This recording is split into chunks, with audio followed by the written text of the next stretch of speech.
You ask Tiger to solve. This deals with linear equations with one unknown. The final result is t equals 767/12. Let's solve it step by step.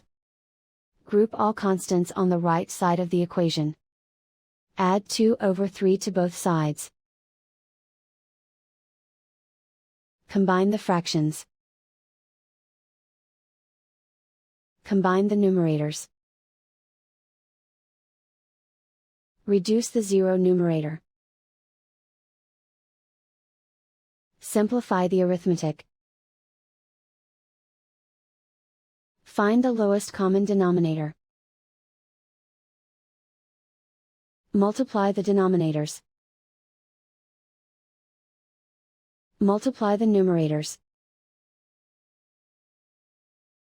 Combine the fractions.